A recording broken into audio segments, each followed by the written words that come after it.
"Mama, please, go home. You don't belong here." My daughter said those words with a smile glued to her lips and steel laced through her voice, the same smile she always wore when cameras were nearby. She didn't raise her voice, didn't let her eyes twitch, but the message was clear. I was an embarrassment. Unwanted. Out of place. I blinked, trying to register what she had just said. My hands clutched the tiny beige purse I'd used for 15 years, the one with the fraying strap and a stitched rose I'd embroidered myself. I was wearing the only decent dress I owned, a soft powder blue thing with a pearl collar I'd found on clearance at Macy's, a size too tight in the hips and a little faded around the seams, but it had made me feel almost elegant.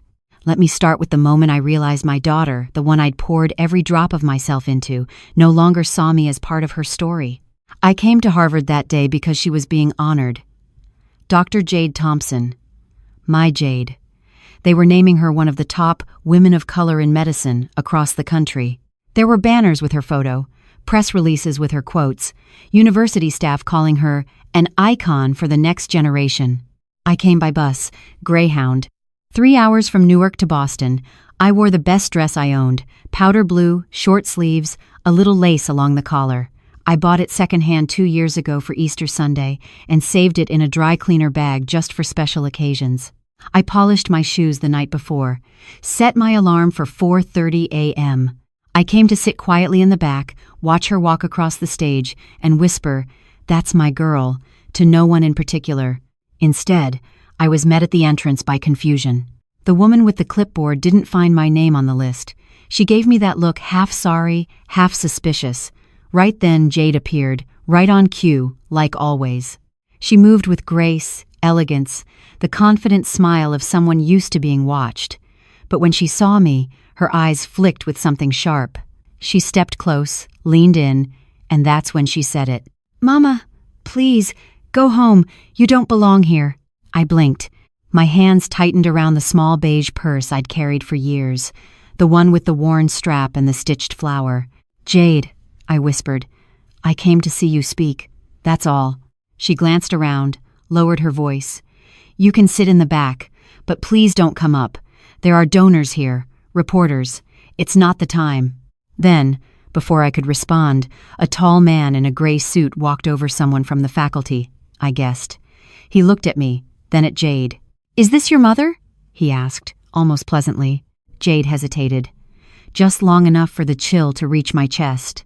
"She's someone I knew growing up," Jade said lightly, with a casual shrug.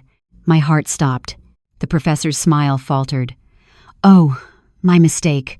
Another woman nearby, one of Jade's colleagues, maybe gave me a quick, dismissive glance and whispered to her friend, "She looks more like a housekeeper." They chuckled. A younger man added, "No way she's related to Jade. Just look at her." Their laughter wasn't cruel. Not loudly, but it cut just the same. And Jade, my daughter, just smiled. That polished, practiced smile she wore in every magazine cover, every TED Talk, every photo op. She didn't say a word in my defense. "No, this is my mother." "No, watch your mouth." "No," she raised me. Just silence. I felt the burn behind my eyes, but I swallowed it down. I'd swallowed worse. "Ma'am," the woman with the clipboard said, stepping between us. "I'm going to ask you to exit through the side. This event is for invited guests only." I could have told them who I was. I could have shouted it across the lobby, but I didn't. I looked at my daughter one last time, her face perfectly still, her lipstick untouched, her pride intact, and I turned toward the side hallway. I didn't leave, though. I found my way around the building, slipped into the back of the auditorium unnoticed, and sat in the farthest corner, behind a pillar, behind the lights, behind her life. I watched as they called her name. I watched as they listed her accomplishments, as they described her as self-made, a shining symbol of strength. But they didn't know what I knew. They didn't know who scraped together rent so she could have school supplies, who stitched her name onto a white coat she couldn't afford, who fed her with coupons and cooked on hot plates and cried into dishwater so she wouldn't see. They didn't know the woman she came from. And that day, Jade made sure they never would. But I'm telling you this now not because I want pity, not because I'm bitter. I'm telling you because that moment, the one where she turned her back on me, wasn't the end. It was just the beginning. If this story touched you, Leave a like and comment where you're watching from. You might find someone near you who's watching too. I stayed seated long after the applause rose and fell. My hands were folded in my lap, fingers stiff, like they belonged to someone else. I told myself to breathe, in through the nose, out through the mouth. The way I used to teach Jade when she was little and panicked before school tests. The lights dimmed and brightened again. Names were called. Faces changed on the screen. I heard words like excellence, perseverance, trailblazer. I clapped when everyone else clapped, not because I felt proud in that moment, but because standing out had already cost me enough for one day. From my seat behind the column, I watched Jade laugh with her colleagues during a short intermission. A tall woman in heels leaned close to her, whispering something that made them both smile. Another man clapped Jade on the shoulder, congratulating her. None of them looked my way. It was as if the space around me had been erased, as if I had slipped into a crack in the building that only I could feel. I thought about leaving, more than once, slipping out quietly before things got worse. But something inside me, something old and stubborn, refused. I had already been pushed aside, humiliated, reduced. If I left now, it would feel like agreeing with them. Like agreeing that I truly didn't belong anywhere near my own child's success. So I stayed. A memory crept in, uninvited. Jade, at 7 years old, standing on a milk crate in our tiny kitchen, reading spelling words aloud while I stirred a pot of beans. She had looked so serious, brows furrowed, determined to get every word right. "I'm going to be a doctor, Mama," she'd said back then. "And I'm going to buy you a big house." I'd laughed and told her I didn't need a big house, just needed her safe, needed her kind. The screen flashed again. Jade's name reappeared, larger now. The moderator announced that she would be giving a short speech before receiving her plaque. The room filled with applause. People leaned forward in their seats. Phones came out. I felt my stomach tighten. Jade walked to the podium with perfect posture, shoulders back, chin lifted. She looked beautiful, confident, untouchable, the kind of woman people listen to. She thanked the university, the committee, her mentors. She spoke about hard work and sacrifice, about breaking cycles, about believing in yourself when no one else does. Each sentence landed like a stone in my chest. Because someone had believed in her when no one else did. Someone had sacrificed. Someone had broken themselves open so she could rise. And Jade spoke as if she had done it alone. I glanced around the room. Faces nodded in admiration. A few people murmured amen under their breath. A woman wiped tears from her eyes. Then I saw her, Dr. Miriam Young. I recognized her instantly, though she'd aged since the last time I'd seen her. Silver hair now, neatly pinned, the same sharp eyes, the same stillness that made people listen when she spoke. She was seated near the front, hands folded, watching Jade with an expression I couldn't quite read. I hadn't spoken to Dr. Young in years, but I remembered her clearly. She had been the one who called me late one evening, back when Jade was applying for scholarships. She had read my letter. The one I wrote after Jade fell asleep, hands shaking, explaining our situation, explaining why my daughter deserved a chance. Dr. Young's eyes shifted then. They found me. Just for a second. Her brows drew together. Not in judgment. In recognition. I looked away first. Jade finished her speech to thunderous applause. The moderator stepped back onto the stage, smiling broadly. "Before we continue," she said, "we'd like to acknowledge the families who supported these incredible women." Families. A ripple of applause followed. People stood, turned, waved to loved ones in the crowd. I stayed seated, still, small. The woman next to me leaned over again. "You must be so proud," she whispered, repeating the same words she'd said earlier. I nodded. I didn't trust my voice. On stage, Jade scanned the room. Our eyes met. Just briefly. Her smile faltered. Then it returned, tighter this time. She lifted her hand in a vague gesture that might have been meant for the entire room, or maybe just for herself. The moderator continued. "We are grateful to the parents, guardians, and loved ones who made these journeys possible." Dr. Young stood. At first, I thought she was simply stretching, adjusting her jacket. But then she raised her hand slightly, catching the moderator's attention. The murmurs quieted. "Yes, Dr. Young?" the moderator asked. "I'd like to say something," she said calmly. My heart began to pound. The room stilled. Dr. Young turned, her gaze sweeping across the audience before settling, deliberately, on me.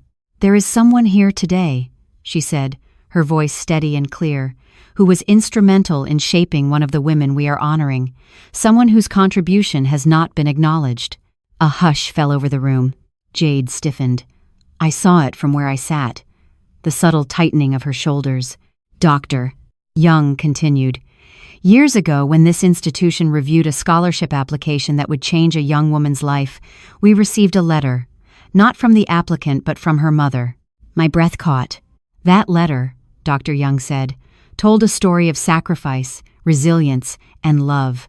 It told us who this young woman truly was and where she came from. I felt the eyes begin to turn toward me. I wanted to disappear, and at the same time, something inside me stood taller than it had all day. Dr. Young took a step forward. "I believe it's time we recognize not just the woman on this stage," she said, "but the woman who made her possible." My hands began to tremble, and in that moment, I knew I wasn't invisible anymore.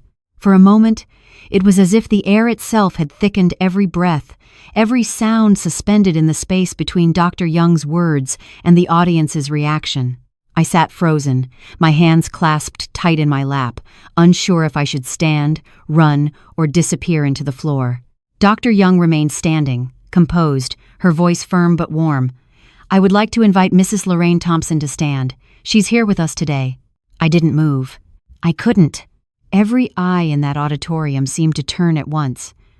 My name hung in the air like a secret someone had finally said aloud. The moderator, clearly unsure how to proceed, glanced between Dr. Young and Jade, whose face had gone blank. Not embarrassed, not angry, just hollow. The woman next to me gently touched my arm. "They're talking about you." I stood slowly, legs shaking.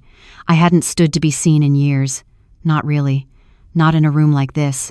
Not surrounded by people whose perfume cost more than my monthly rent, whose applause was usually reserved for PhDs and fundraisers. But I stood. At first, it was just Dr. Young clapping. Then a few others followed one or two polite, confused claps. But soon, something shifted. A kind of understanding swept the room. A few gasps, a few murmurs, and then applause. Real applause. I looked to the stage. Jade wasn't clapping. She wasn't smiling either. She stood still, arms at her sides, her eyes locked on mine. Dr. Young turned to the crowd again. "Every great story has a beginning. Every tree has roots.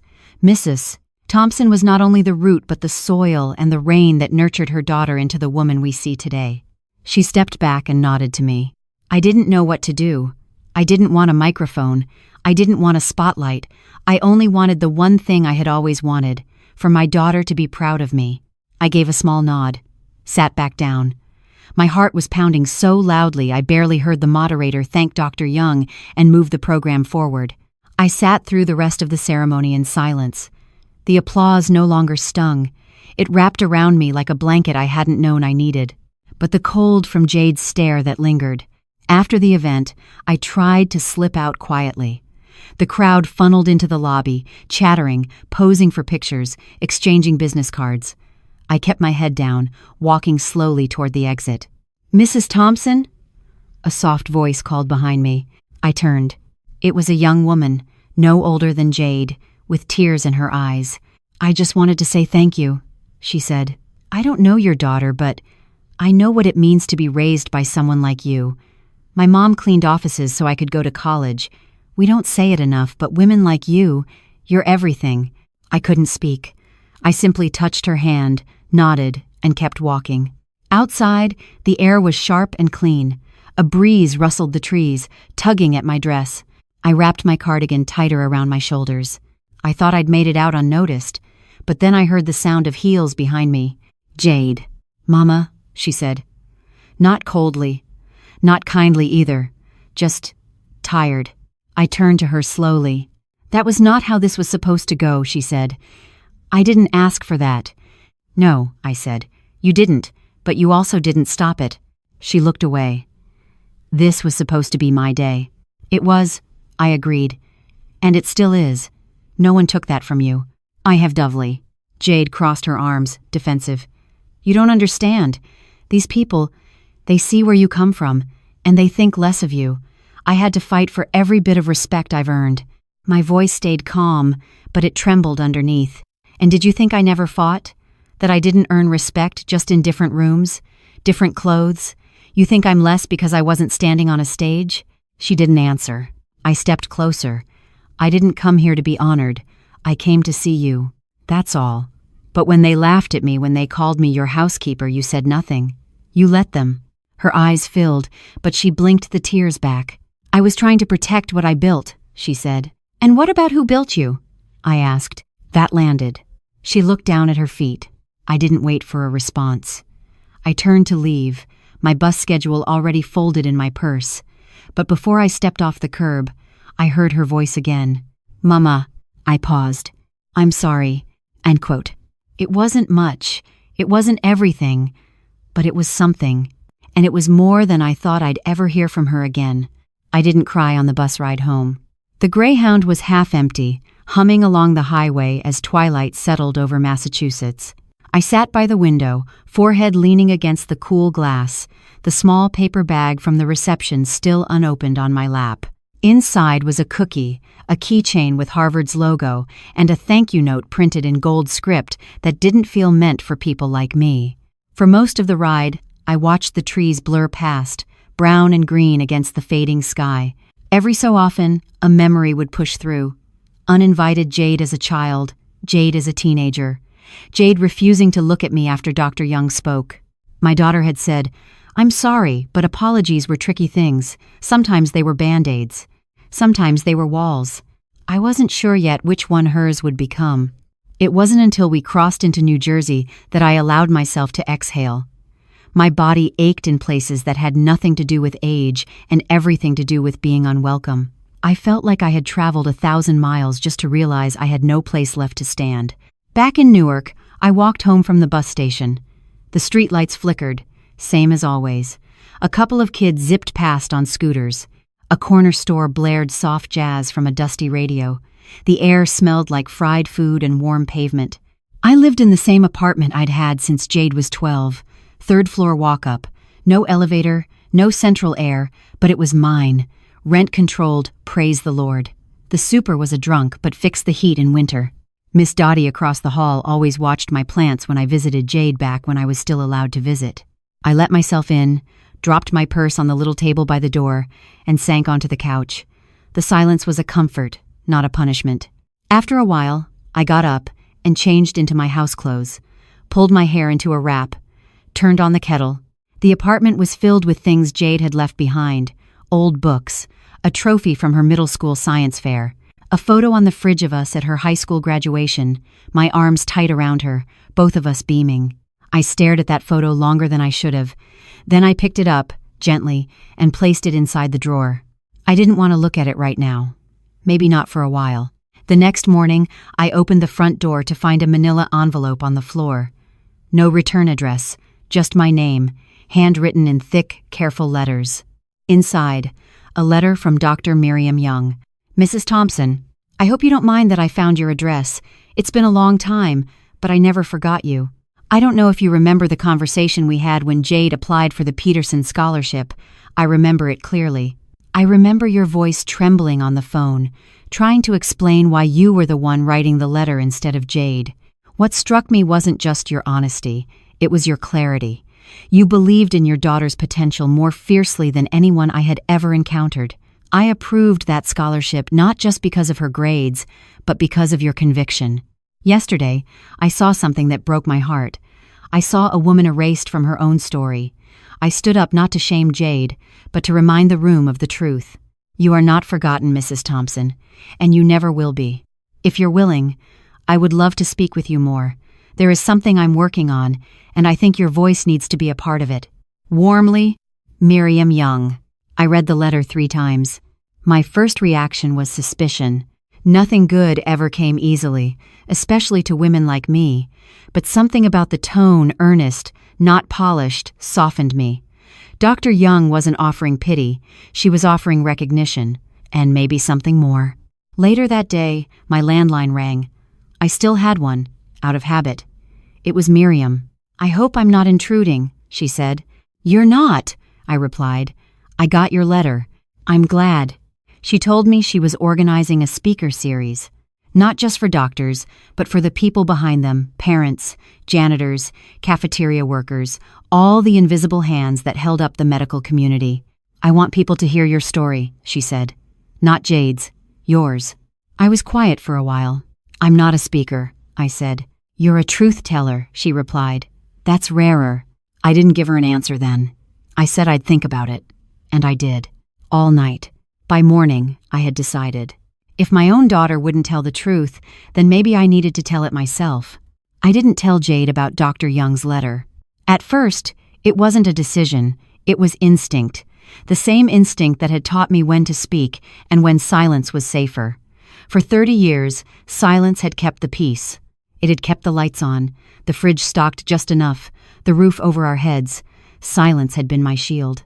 But now, silence felt different, heavier. Like it was pressing down on my chest instead of protecting it. I spent the next few days moving through my routines on autopilot. Morning coffee in the chipped blue mug, a short walk to the grocery store, folding laundry for neighbors who paid me cash on Fridays. Life hadn't changed just because a room full of important people had finally looked at me. The rent was still due. The stairs still creaked. My knees still complained when rain was coming.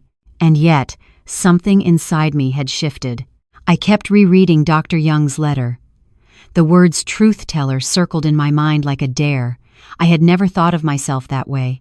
I thought of myself as a survivor, a provider, a woman who did what needed doing. Truth was something other people told. People with microphones. People with degrees. People like Jade. On Thursday afternoon, my phone buzzed. Jade's name lit up the screen. I stared at it until it stopped ringing. A few minutes later, a text came through. "We need to talk." I waited an hour before replying. "Okay." She came over that evening. I heard her heels on the stairs before she knocked, sharp and impatient. When I opened the door, she looked around the apartment like it was a museum exhibit she hadn't visited in years. Her eyes lingered on the couch, the table, the old bookshelf. "You haven't changed anything," she said. "I didn't see a reason to," I replied. She sat without being invited, crossed her legs, straightened her jacket. She looked like she was preparing for a board meeting, not a conversation with her mother. "What Dr. Young did was inappropriate," she said, getting straight to the point. She blindsided me. I said nothing. I set the kettle on the stove. Let her words hang. "You don't understand how fragile reputations are," Jade continued. "Everything I've built, it can be questioned in a second. People already assume things when they see where I come from." I turned to face her. "Where do you come from, Jade?" She hesitated. "Just a beat. You know what I mean." "No," I said quietly. "I want to hear you say it." Her jaw tightened. "I come from nothing, from struggle, from disadvantage, and from me," I said. She looked away. "I worked too hard to let anyone reduce me to my background," she said. "I can't afford that." I sat across from her then, slowly, carefully. "You think I reduce you?" "No," she said quickly. "But you remind them of things I want to move past." There it was, the truth she'd never said out loud. "You want to move past me," I said. She opened her mouth to argue, then closed it. Her shoulders sagged. "I want to survive," she said. "So did I replied. "Every day." The kettle whistled. I stood, poured the water, brought 2 cups back to the table.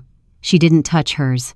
"You didn't defend me," I said, my voice steady, "when they laughed, when they called me low class, when they said I couldn't be your mother." I froze, she said. "I didn't know what to do." "You knew what not to do," I said. Her eyes filled. "I didn't think it would hurt you that much." I studied her face. The familiar features, the same nose she'd had as a baby, the same crease between the brows when she was thinking too hard. "I have been hurt worse," I said, "but this one mattered." She swallowed. "What do you want from me?" The question surprised me. I hadn't thought about wanting. Wanting was dangerous. Wanting led to disappointment. "I want you to stop pretending I'm a liability," I said. "I want you to understand that the same world that claps for you today would have crushed you if I hadn't stood between you and it." She nodded slowly. "I know." "No," I said. "You know it in your head. I need you to know it in your bones." Silence stretched between us, heavy, honest. Finally, she asked, "Are you going to talk to Dr. Young again?" "Yes," I said. Her eyes widened. "About what?" "About telling the truth," I replied. She stood abruptly. "You can't do that. You'll drag my name into narratives I can't control." I stayed seated.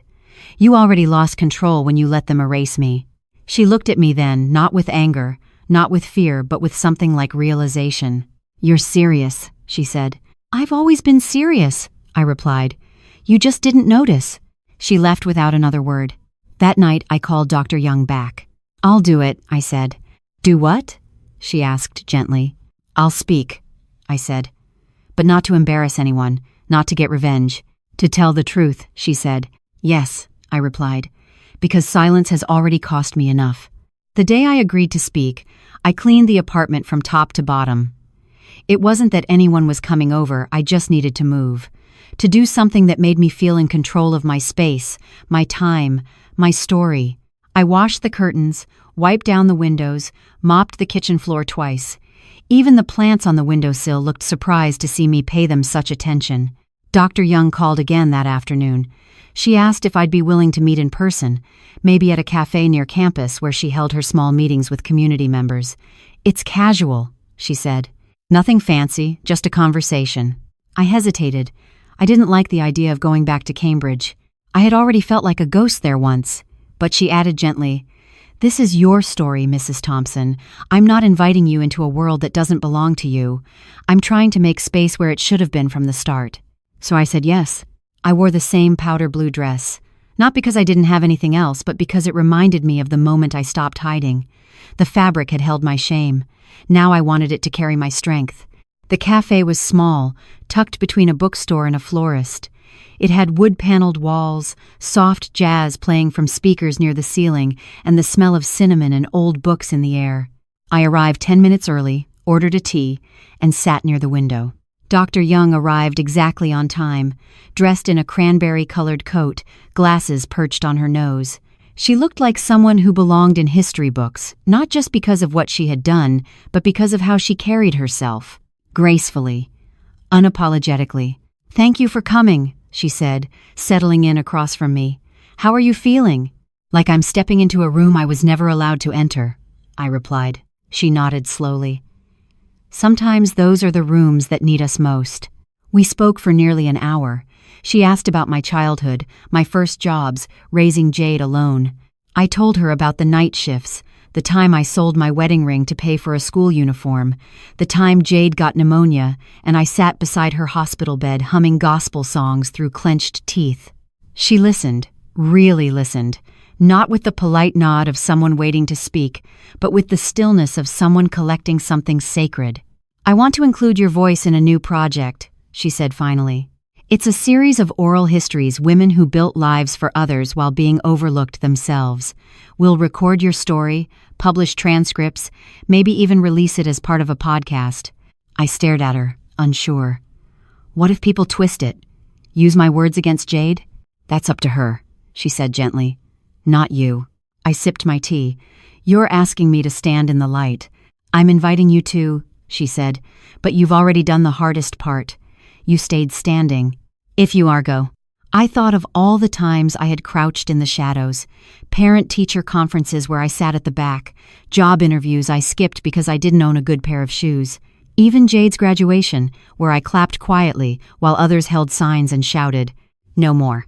"When do we start?" I asked. Her smile was the kind that made you feel like you'd just opened a door that had been waiting for you. We scheduled the first recording for the following week. When I returned home, there was a letter waiting in my mailbox. No return address, just my name, again. Inside was a photograph. Me and Jade, in our old apartment. She must have been 12. We were sitting on the floor, surrounded by laundry. She had one sock on her hand like a puppet. I was laughing. There was no note. Just the photo. I knew she had sent it. A small olive branch. Maybe a first step, but I didn't frame it. Not yet.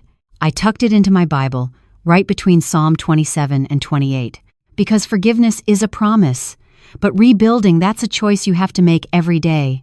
The studio wasn't what I expected.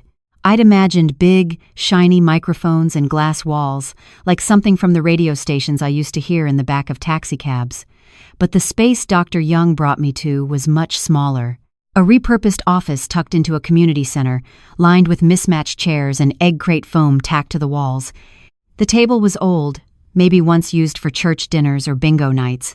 The air smelled faintly of lemon oil and books. It was humble. It was honest. And somehow, it felt right. "Are you nervous?" the young technician asked as he clipped a microphone to my lapel.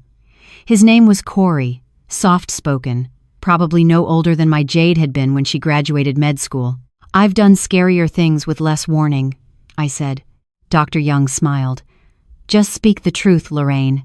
That's all we're here for." The red recording light blinked on. I took a breath and began. I talked about growing up in South Carolina, where girls like me were taught to lower their voices, their eyes, and their dreams. I talked about moving north with nothing but a suitcase and a prayer after my husband died. About nights scrubbing surgical floors while Jade slept 2 rooms away, using textbooks as pillows. About choosing between light bills and lunches. I talked about my daughter, about how proud I was, about how deeply it hurt when she looked through me like a stranger. There were tears. Mine, Corey's. Even Dr. Young wiped at her eyes a few times. When we stopped recording, the room was quiet, reverent, like something sacred had been laid down between us. "Lorraine," Dr. Young said softly, "people need to hear this. They need to know that behind every headline, every success story, there are hands like yours holding everything together." I didn't know what to say, so I just nodded. Later that week, they sent me the edited recording to review before it aired. I listened with headphones, alone in my kitchen, a cup of tea in my hand and my heart in my throat. It didn't sound like me. It sounded like the version of me I'd always been afraid to admit existed, strong, clear, unapologetic. And when it went live on a modest podcast that Dr. Young's foundation funded, I didn't expect anything to come of it. But it did. The messages started coming in slowly. First, from strangers, mostly women, some older, some younger. "My mother was like you. I wish I had said thank you. You reminded me of my grandmother." Then from people closer to home. A retired teacher from Jade's old high school, the receptionist at the clinic I once cleaned on Friday nights. Even Miss Dottie from across the hall, who knocked on my door with a pie and tears in her eyes. "I always knew you were something special," she said. "But now the world knows too." It sounded bitter. And then, the unexpected. An email from Harvard Medical School. They had heard the interview. They wanted to meet. At first, I thought it was a mistake, or worse, a complaint. But when I showed the email to Dr. Young, her smile widened. "They're not just listening," she said. "They're realizing something's missing. You." So the next week, I found myself once again on the Harvard campus, only this time, not as a guest standing in the shadows. They asked if I'd be willing to participate in a panel, not about medicine, about the stories that support it. Parents, caregivers, custodians of potential.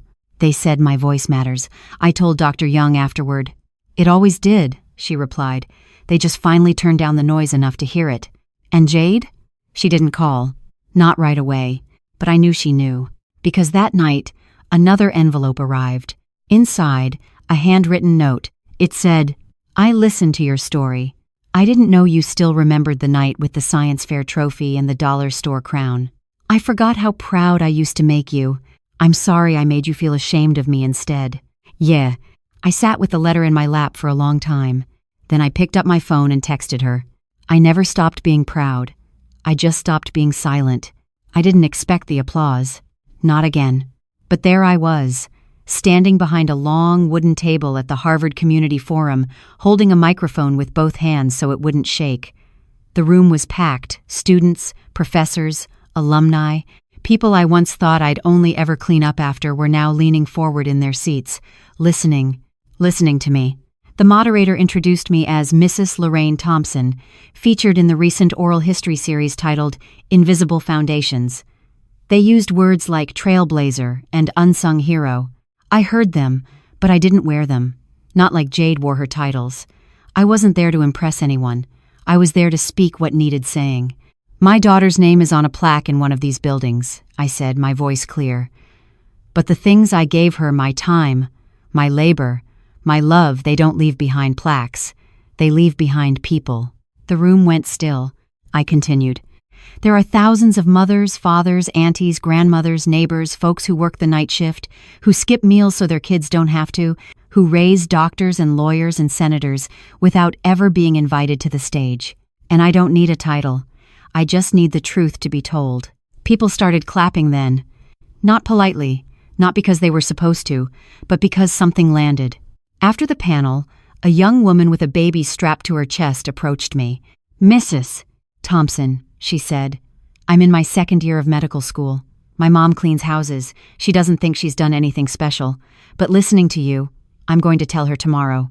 I'm going to tell her everything." I hugged her. Tight. The kind of hug that says, we see each other now. Later that night, I was folding laundry at home when the buzzer rang. I checked the intercom. No name. Just a voice I hadn't heard in person in weeks. "Mama, it's me." I opened the door. Jade stood there. No makeup, sneakers, an oversized coat like she'd borrowed it from someone who didn't care about appearances. She was holding a grocery bag. "I brought dinner," she said. I stepped aside, letting her in. She moved through the apartment slowly, like she was walking through a memory. She placed the bag on the table and pulled out 2 styrofoam containers. Fried chicken, greens, mac and cheese, from the place down on 9th. "You remembered," I said softly. "It's what we used to eat when I had good report cards," she said. "Or when you couldn't afford anything else." We sat and ate in silence at first. Not awkward, just quiet. The kind of quiet that only comes when people are trying not to mess up something delicate. "I listened to the whole interview," she finally said. "Twice." I looked at her but didn't speak.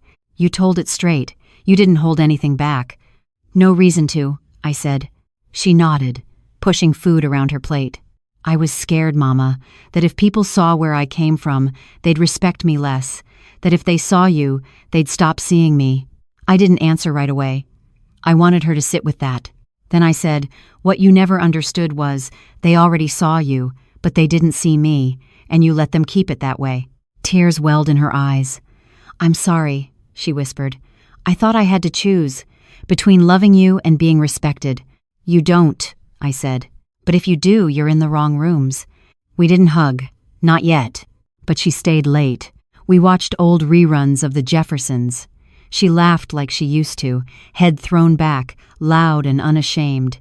I brought out her high school yearbook.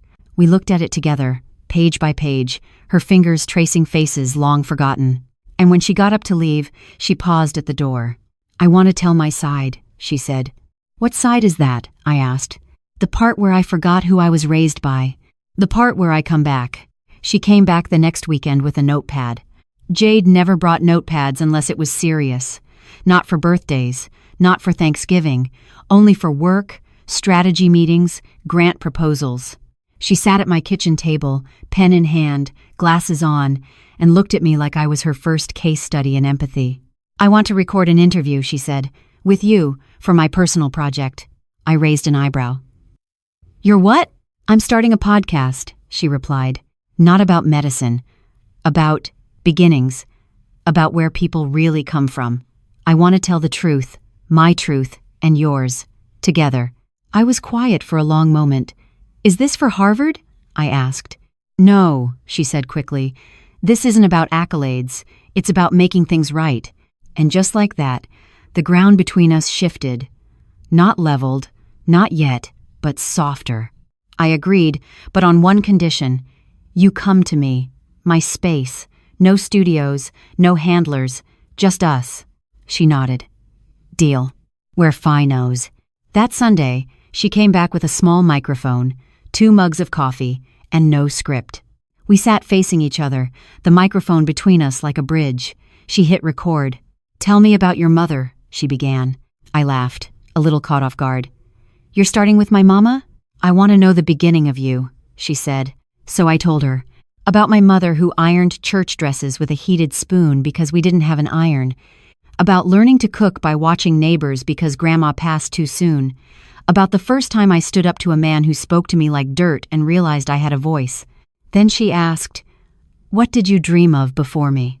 That one hurt more than I expected.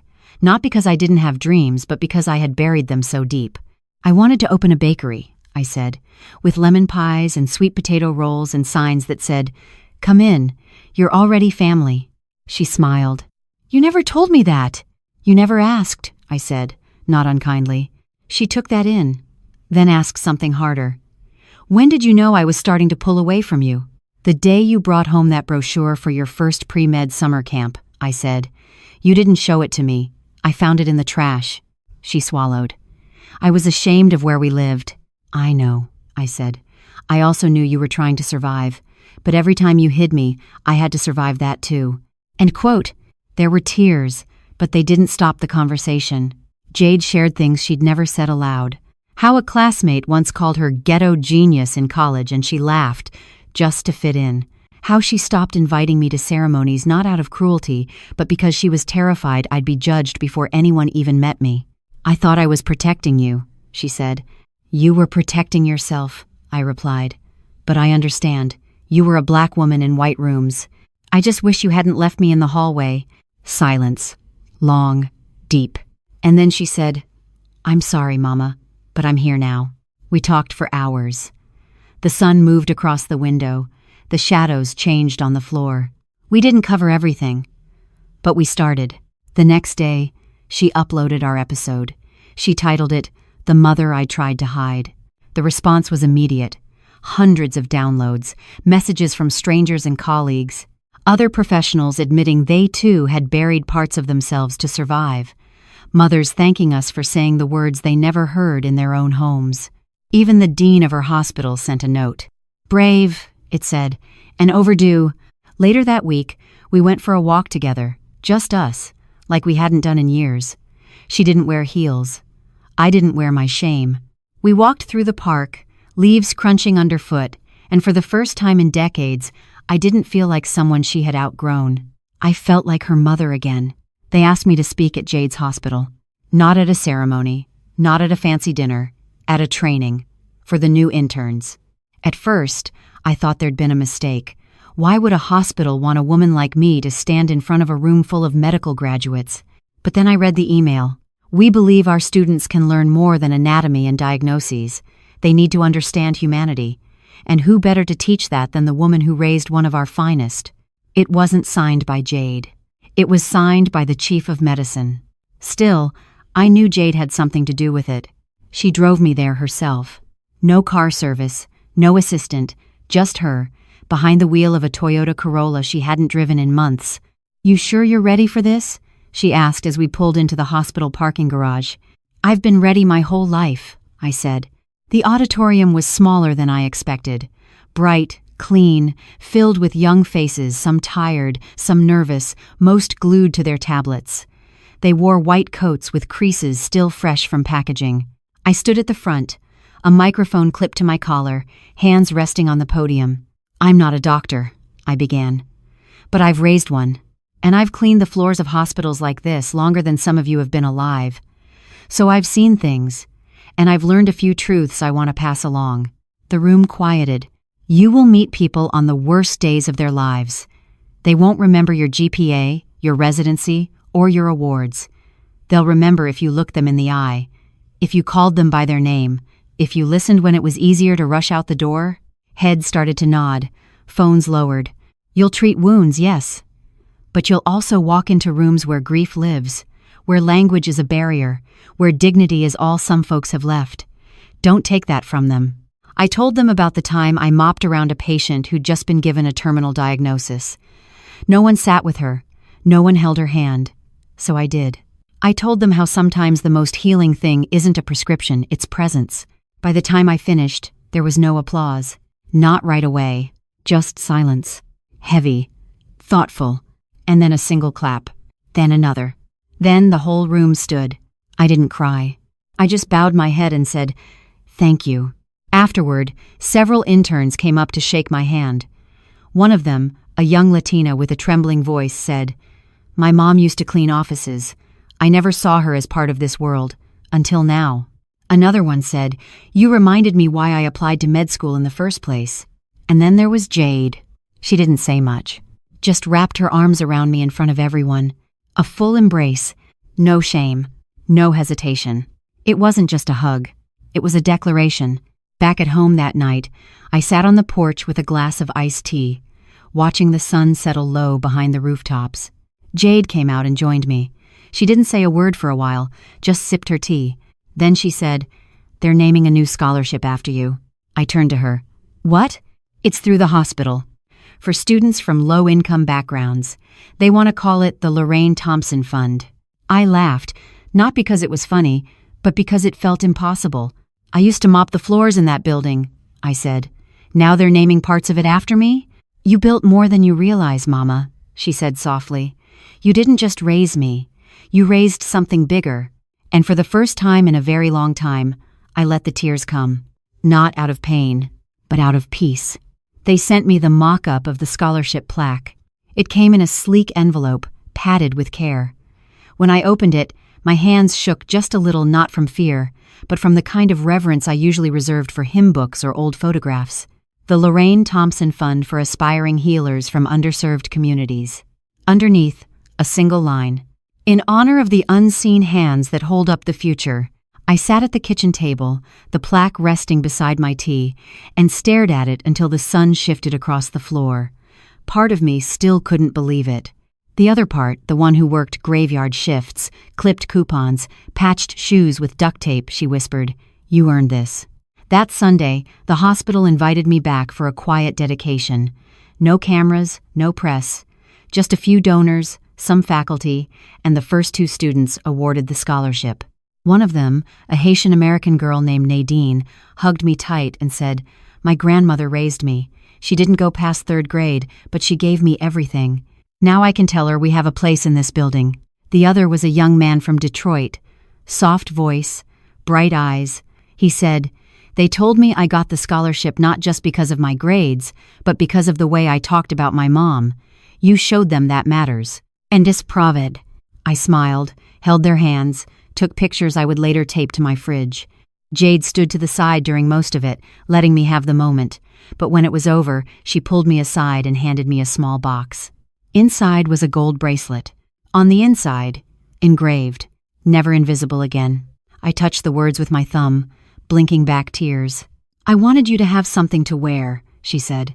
"Something that reminds you every day who you are." I looked at her. Really looked at her. She had changed. She still walked like a woman used to being watched. But now, her eyes didn't dart away from where she came from. They faced it, embraced it. That night, we went home together. I made dinner gumbo, the real kind, not the watered-down version Jade used to make in college. She sat at the table like she used to when she was 10, flipping through my church cookbook, asking questions about spices. "You ever think about writing your recipes down?" she asked. I raised an eyebrow. "So you finally admit I can cook?" She laughed, long and real. "Always could. I just didn't want to admit it when I was 15 and thought Pop-Tarts were gourmet. I'll write them down when you promise not to add kale to my cornbread." "Deal." After dinner, we went through old photo albums. Pictures of her in school plays, at science fairs, holding up perfect attendance certificates like they were Oscars. Then we found a picture neither of us had looked at in years. It was from the church basement. Jade was about 6. She was wearing a too big choir robe, smiling so hard her eyes disappeared. I was behind her, tired, sweaty, still in my work clothes. But my hand was on her shoulder, steady, present. "She looks happy," Jade whispered, touching the photo. "She was," I said, because she still thought she could sing. We both laughed. But beneath it, there was something tender, a recognition of the years we lost, and a quiet promise to claim what was left. As the night settled, I sat on the porch alone while Jade took a call inside. The air was cool, the city hushed in the way only Sunday nights can be. I looked up at the stars, imagined all the mothers sitting on porches just like mine, waiting, hoping, praying they hadn't been forgotten. I thought of my own mother, how I used to think she was invisible too. But maybe we were never invisible. Maybe the world just never knew how to look. Thanksgiving came early that year. Not by the calendar, by the spirit. For the first time in over a decade, Jade asked if we could host dinner at my place. Not a restaurant, not a catered event in her downtown apartment. My place. the same third-floor walk-up where she learned to braid her hair in the bathroom mirror and where we used to eat spaghetti off mismatched plates in front of the TV. I nearly said no. Not because I didn't want her there, but because the idea of gathering people in this small, worn space, the same space I'd once been ashamed to let her friends see, stirred up old fears. What if they still judged me? What if they still saw the linoleum floors and hand-me-down curtains and thought, this isn't enough? But then I remembered, I wasn't invisible anymore. And this home, this life I built was more than enough. So I said yes. Jade arrived early with arms full of groceries. Real groceries. Not prepackaged trays or takeout boxes. Collard greens, yams. A turkey she insisted on brining herself. Even her homemade cranberry relish that she claimed was better than store-bought. I promise this time. We cooked together like we hadn't since she was a teenager. I gave her instructions. She tried to argue. I won, as always. The apartment filled with smells that reached out to the hallway: garlic, nutmeg, roasted bird, cinnamon. Miss Dottie knocked at the door just to say, "It smells like church potluck in there, honey." We set the table with care, no china, but clean, loved dishes. Napkins folded in triangles, a single candle in the middle. Nothing fancy, everything sacred. And then the guests arrived. Dr. Young was the first, wearing a burgundy scarf and carrying a pecan pie. She hugged me like an old friend, kissed my cheek and whispered, "Thank you for letting me be part of this. It's created." Next came Nadine and Marcus, the first two scholarship recipients, both smiling nervously, holding flowers and cornbread wrapped in foil. "We've never been to a professor's home before," Nadine whispered. I laughed and said, "Good thing I'm not one." Jade's colleague Maya showed up with her wife and their toddler, who promptly tried to eat a napkin. By 6 o'clock, my apartment, so small and quiet for so many years, was alive. Music played low from the record player. Voices filled every corner. Laughter bounced off the walls like it had been waiting for years to return. And at the center of it all was me, not as a host trying to prove anything, just as a woman, finally whole in her own space. We sat for dinner. Hands joined around the table. Jade offered to say grace, but I stopped her gently. "I've waited a long time to say this one," I said, heads bowed. "Lord, we thank you for full tables, open hearts, and second chances, for the people who walk back through doors they once closed, and for the strength to keep those doors unlocked. Amen." "Amen," they echoed. Dinner was loud and delicious. Jade's cranberry relish was, in fact, better than store-bought. Marcus went back for thirds on the stuffing. Dr. Young complimented my sweet tea, calling it dangerously perfect. Even the toddler clapped after dessert.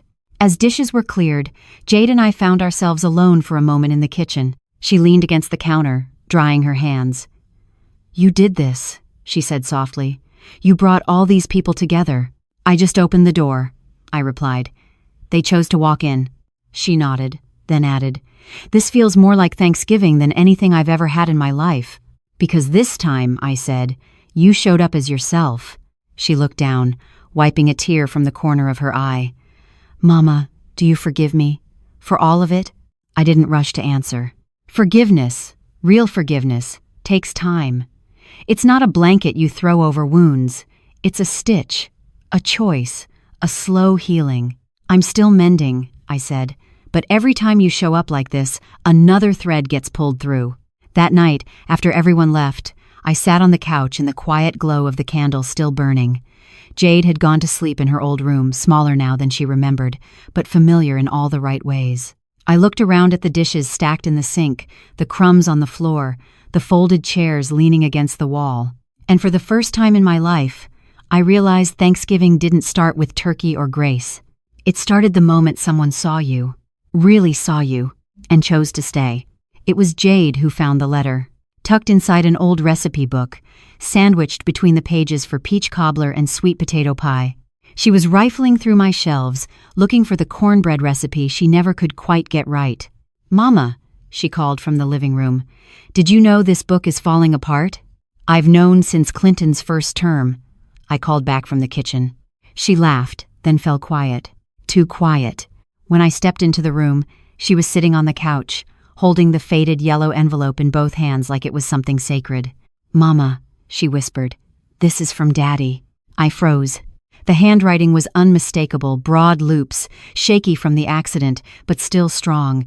He'd written it the month before he passed, when Jade was 11, and everything in our world had started unraveling. "I forgot that was in there," I said.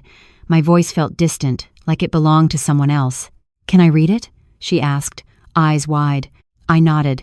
She unfolded the paper, careful as a museum archivist, and began to read aloud.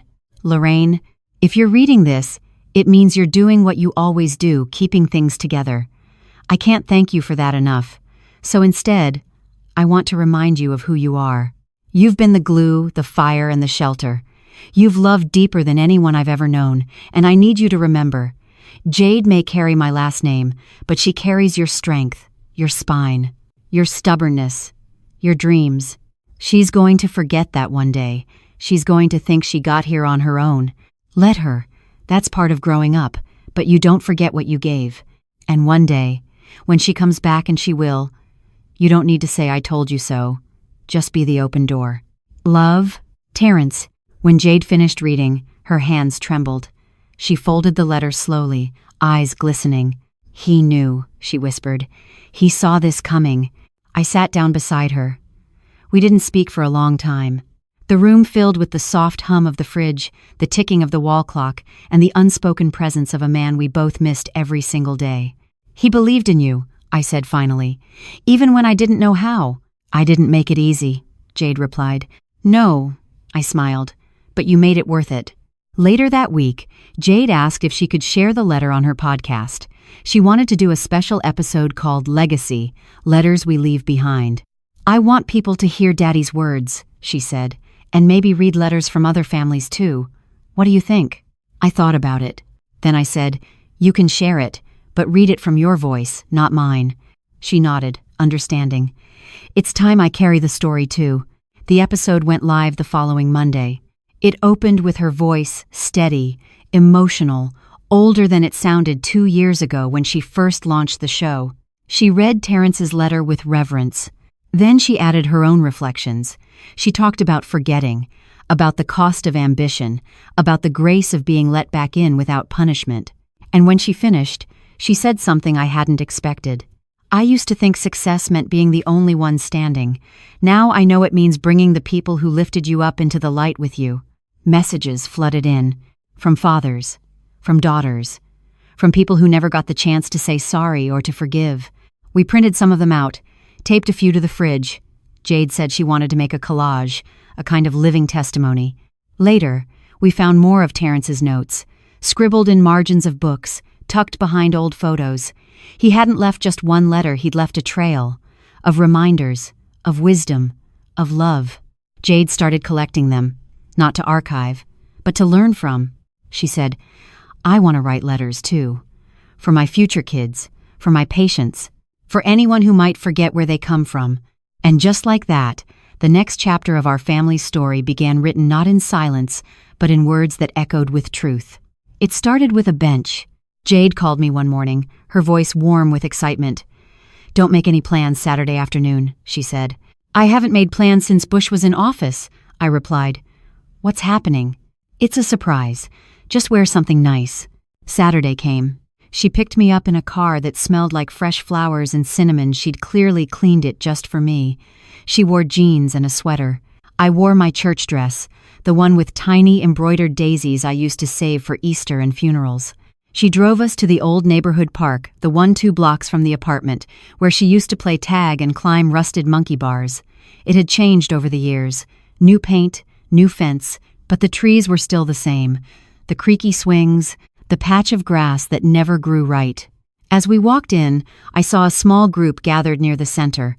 Dr. Young was there, Maya and her wife, Nadine and Marcus, even Miss Dottie, holding a bouquet of sunflowers wrapped in foil. "What is this?" I asked. Jade took my hand and led me to a wooden bench. It was simple, sturdy, facing the playground. But it wasn't just a bench. There was a plaque, "Lorraine's bench," for every mother who stayed, for every woman who sacrificed in silence, for every hand that held us steady. I stared at it, mouth slightly open. My heart knocked against my ribs. "You always sat here when I played," Jade said. Even when it was cold, even when you'd worked all night, I remember looking back every few minutes just to make sure you were still watching. You always were. Tears stung the corners of my eyes, but I didn't let them fall, not yet. I wanted something here that reminded people, she continued, that greatness doesn't happen alone, that behind every story there's a bench and someone sitting on it, keeping watch. Dr. Young stepped forward, smiling gently. It's not just for you. It's for every Lorraine who never got a thank you. Now this park has a place to rest and to remember. People clapped softly. A few kids nearby glanced over, then kept playing, the way children do, oblivious to how history unfolds in quiet moments. I sat on the bench, ran my fingers over the metal plaque. It was warm from the sun. Miss Dottie sat beside me, handing over the sunflowers. Told you one day they'd see you. I didn't need a bench, I whispered. No, she said, but we did. Later, Jade and I sat alone, the crowd thinning out. The park had quieted, and the light was that honey-colored gold that only shows up right before dusk. You know, I said, this is the first time I've ever seen my name on something public. Jade looked at me. It won't be the last.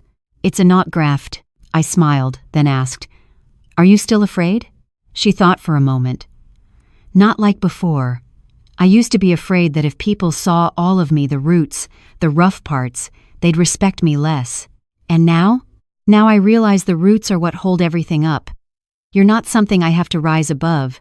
You're what I stand on. We sat there until the sun dipped below the treetops. A few kids ran past, giggling, their sneakers slapping against the pavement. One of them read the plaque aloud and asked, Who's Lorraine? Jade smiled and said, That's my mama. Just like that. No shame. Only pride. 2 weeks after the bench dedication, I received a letter. Not an email, not a text, a real letter. Handwritten, stamped, addressed with care in looping cursive I hadn't seen in decades. It was from my sister, Janice. We hadn't spoken in years. The silence hadn't been born from anger, just distance, time, life pulling us in opposite directions. She'd moved to Georgia with her husband after our mama died, and we'd fallen into that slow rhythm of occasional holiday cards and secondhand updates through cousins. But this was different. I sat at my table with the letter unopened for nearly an hour. Something about holding her words in my hands brought back memories of hot combs on Sunday mornings, shared Kool-Aid in jelly jars, and matching Easter dresses Mama sewed herself. Finally, I opened it. Lorraine, I heard your podcast.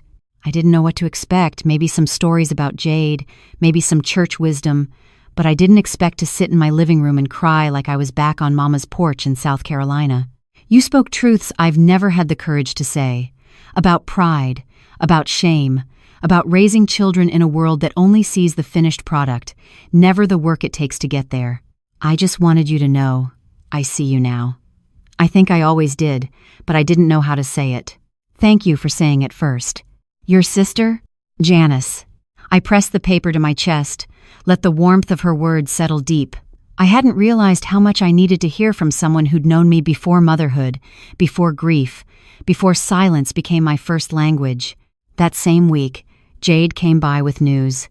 They want to do a mural, she said, sitting on the couch with her shoes already off, as comfortable in my space as she used to be when she was little. A mural? I asked, raising an eyebrow. For the community center. They're renovating the east wall and want it to celebrate women who've shaped this neighborhood. And what does that have to do with me? She looked at me like I'd missed something obvious. Mama, your face is going to be on that wall. I blinked. My face? She nodded, a little smile tugging at the corner of her mouth. Along with Miss Dottie, Miss Alvarez from the library, and Dr. Young. They're calling it the Backbone Wall. I told them they couldn't paint it without you. I sat back in my chair, stunned. Lord, I was just trying to keep the lights on. And you did, she said. And now the lights are shining on you. Construction started 2 days later. Neighbors gathered around to watch the artists sketch outlines, colors filling in slowly like memories returning home. The mural showed 4 women standing side by side, each one different, each one proud. I stood holding a notebook and a mop, symbols of wisdom and labor. Behind us, children of all shades reached upward toward stars. One afternoon, as the mural neared completion, a young girl stood staring at it with wide eyes. "Is that you?" she asked me, pointing to the woman in blue on the wall. I nodded, smiling.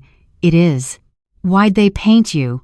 "Because sometimes," I said, kneeling to her level, "people need to be reminded who really built the foundation." End quote. This is not because the deprifies it. She thought about that, then said, "I want to be like you." I took her hand gently. "You already are." The mural unveiling drew a crowd, families, students, city officials. A local reporter asked if I'd speak. I stepped up to the mic, nerves humming just beneath my ribs. I glanced at Jade, who nodded from the front row. "I used to think my story didn't matter," I began. "That it wasn't big enough, bright enough. But I've learned something lately. The quiet stories, the ones told in kitchens and classrooms and park benches. Those are the ones that hold us up." The crowd nodded, applauded. "I'm not a hero," I continued. "I'm a mother, a neighbor, a woman who kept showing up even when no one noticed. And if there's one thing I want you to remember, it's this. Visibility isn't validation. You were valuable even before they looked." I stepped back, and for the second time in my life, a crowd stood for me. The first time someone asked me to sign a book, I thought they'd made a mistake. It happened at a coffee shop not far from the community center. Jade and I were meeting a local publisher who had reached out after hearing her podcast. He was interested in turning our story, our conversations, our history into a memoir. I didn't say yes right away. "I'm no writer," I told him. He smiled gently. "But you're a storyteller, and we need more stories like yours." Jade squeezed my hand beneath the table. "You've been telling stories your whole life, Mama. It's time people listened." We agreed to a small project, a collection of essays, really, just a few chapters at first. Memories about growing up in the South, raising Jade, working nights, and finding moments of beauty in everyday struggle. What started as a small project became something much more. The day the galley copies arrived, I held the book in my hands for the first time. On the cover was a photograph of my hands wrinkled, strong, holding a pair of well-worn shoes Jade had worn as a little girl. The title was simple, "Still Standing." The dedication read, "For every mother who was told she wasn't enough and kept going anyway." A month later, at a small bookstore downtown, we held our first reading. I thought maybe 10 people would show up, maybe 20. If Miss Dottie brought her church choir. But when I stepped out from the back room, there were nearly 100 faces looking back. Some familiar, many not. Black, white, brown, young, old, all of them waiting to hear me. I read from the chapter about the day Jade left for college, the one where I sat on her empty bed, holding her high school sweatshirt, unsure if she'd ever truly come back to me. As I finished, the room was silent. A good silence. The kind that lets the truth settle. Then someone stood. A young black woman in a bright yellow coat. She held out a copy of the book. "Will you sign it?" she asked, voice shaking slightly. "My mom passed last year. She used to tell me stories like yours. Reading your words felt like hearing her again." I signed it, carefully, slowly, like the moment mattered. It did. Over the next few weeks, more invitations came. Libraries, women's groups, even a segment on local public radio. Jade handled all the scheduling. She called it the Lorraine Tour. I called it proof that God has a sense of humor.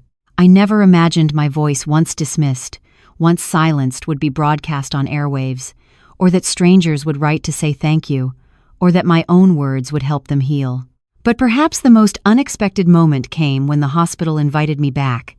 Not just for another talk, but to help design a new patient care initiative.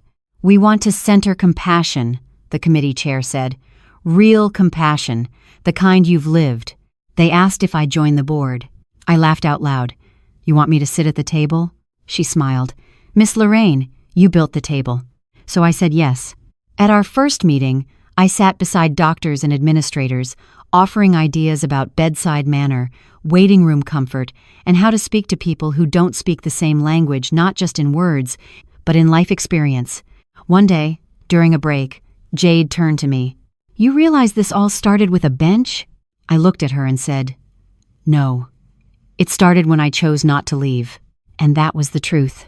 Every open door, every crowd, every letter, every clap. All of it started the moment I decided I was worth being seen, even if no one else saw me yet. I was never one for birthdays. Not mine, anyway. I always made a fuss over Jade's. Of course, balloons from the dollar store, box cakes with extra frosting, handwritten cards that ended with too many X's and O's. But my own birthdays, I preferred quiet. A pot of gumbo, a call from Miss Dottie, a hot bath. But this year was different. This year, I turned 70. I didn't tell Jade. Didn't mark it on the calendar. Didn't mention it in passing. But she knew. She always knew. The day started normal. I was in my robe, sipping tea, watching the news, when there was a knock at the door. I opened it to find Jade standing there with a bouquet of sunflowers, the kind her daddy used to bring me when he got paid early. She held a small box in her other hand, and behind her were people. A lot of them. Dr. Young, Nadine and Marcus, Maya and her wife, even the young girl from the park who once said she wanted to be like me. They all stood in the hallway, smiling, arms full of dishes, gifts, stories. Surprise, Jade said, eyes glinting. Happy birthday, Mama. I was stunned. I told you, I didn't want to fuss, I murmured. She stepped inside, took my hand. You didn't want one, but you deserve one. They transformed my apartment. Folded chairs lined the living room.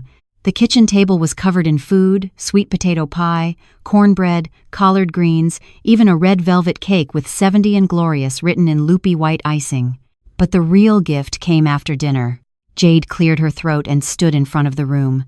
I asked everyone here to write something, she said. A letter, a memory, a moment they shared with my mother.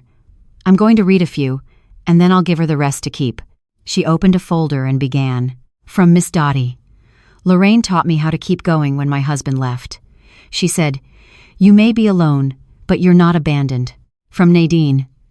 When I doubted myself in med school, I listened to her podcast. Her voice made me believe I had a place in the room. From Dr. Young. She reminded me that degrees mean nothing if we forget who we serve. Each voice layered like quilt squares, different textures, same warmth. Then Jade read her own. Dear Mama, I used to run from where I came from you. I thought that hiding my roots would help me grow, but I was wrong. You weren't the thing holding me back. You were the thing holding me up. You taught me what real strength looks like. It doesn't shout. It doesn't seek credit. It shows up every single day. Today, I hope you finally feel what you've given so many of us. Seen, known, loved. Happy birthday, Mama. You are still standing, and now so are we. I didn't cry. I wept. Right there, in front of everyone. Not from sadness. Not even from joy. From release. Years of holding everything in. Years of silence and sacrifice, and invisible victories now out in the open, carried in the arms of people I once thought would never know my name. After the letters, Jade handed me the small box. Inside was a necklace, a simple gold chain with one word engraved on the pendant. Sane. I touched it gently, feeling the weight of it against my chest. She leaned in and whispered, So you never forget. Takes Blaz, and estate marketing in Crown. We ended the night on the porch. The group gone, the dishes stacked. Jade sat beside me, head resting on my shoulder like she used to do when she was small. I don't know what the next years will bring, she said. Neither do I answered. But I know I won't be invisible through them. No, she said, not ever again. The bench was damp from morning rain. I sat anyway. It was early, just past 7. The park was mostly empty, save for a few joggers and an older man walking a dog that looked nearly as tired as he did. The city hadn't quite woken up yet. That was how I liked it. Before the horns, before the noise, when it felt like the world was mine, if only for an hour. I came here often now. Not every day. But enough. Enough to remind myself where it all began. Where I sat for hours watching Jade play, chasing laughter and scraped knees. Where I nursed wounds no one saw financial, emotional, spiritual, and kept showing up. This bench, my bench, had become more than a monument. It was a place of reflection. A place where young mothers sat and nodded when they read the plaque. A place where tired women stopped with grocery bags and let their spines rest against something that honored them, even if no one else did. I heard footsteps approach. Jade. no longer rushing, no longer apologizing for being late, no longer avoiding where she came from. She sat beside me, a coffee in each hand, handed one over like we'd been doing it this way forever. "Morning," she said. "Morning," I replied. We sat in silence a while. Comfortable, full. "I've been thinking," she said eventually, "about doing something new." "Another podcast?" She smiled. "Bigger than that. A foundation for caregivers, mothers, grandmothers, folks who do the work no one praises until it's too late." I turned to look at her. "And you want to name it after me?" I teased. "I want to name it after us." She paused. "The Lorraine Jade Foundation. 2 generations, 2 stories, 1 truth." I took a sip of coffee, letting the idea settle. "You think people will care?" She looked at me the way only a daughter can, with awe and guilt and pride all tangled together. "They already do. There's apsa doing this areas, and of new this files that the brez, and of new this files the tround files, and of new this files, and of newing the brez that the mawing." A breeze passed through the trees, shaking loose a few golden leaves that floated down like blessings. I reached into my bag and pulled out a small notebook, the one I'd started after the book tour ended, just pages of thoughts, moments, recipes, lessons, nothing fancy, but it was mine. "You know," I said, "for a long time I thought my life was about getting through, one day to the next, one job to the next, one bill to the next." "And now?" she asked. "Now I know I was building something, quietly, brick by brick, word by word." She nodded. "I want to keep building," I added. "With you." She smiled, eyes glassy. "I'd like that." A little girl ran past, laughing, chasing a paper airplane. Her mother followed behind, tired but smiling. They stopped at the bench, read the plaque. The mother looked up, saw me. Her eyes widened, then softened. She didn't say anything, just placed her hand over her heart. I returned the gesture. After they walked off, Jade leaned her head on my shoulder. "You ever think about what Daddy would say if he saw all this?" "All the time," I said. "But I don't have to wonder. He always knew." The sun peeked over the trees. The day was beginning. And for the first time in a long, long while, I wasn't just part of it. I was standing in it, fully, proudly, seen. This story is a testament to the quiet power of endurance, the dignity of unseen labor, and the possibility of healing after long-standing hurt. It reminds us that love is not always loud, and justice is not always public, but both can be found when someone chooses to keep showing up, even when unrecognized. In a world that often forgets those who build it from behind the scenes, Still Standing teaches us that true strength lies in persistence, forgiveness, and the courage to reclaim one's place with pride.